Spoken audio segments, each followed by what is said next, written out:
Narto. Iki lho karo masaku ngono kuwi digenahne karo masaku. Pak. Pak e. Kula dugi, Pak. Iya. Iya. Ya teko ya. Nggih, Pak. Mau dinteni pake ora ndang.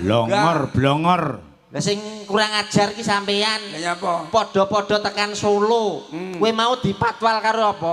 Ya lantas polisi. Pak polisi to. Lah nyapa aku mbok tuntutne polisi Pamung Praja?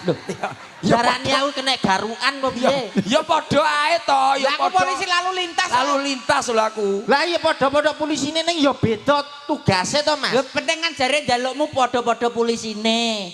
Akhirnya aku mandek ning gone bong Terus? Lah nyapa ngono? bong gurah niku. Heeh. Lah nyapa ngono ki lho? Bah, langsung cah nom-noman dikeroyok, Mas. Alah. Aku sampai rako bergaring. Modelmu kaya ayu-ayu. Tinggi gendoren. Nggih, yo alah lah.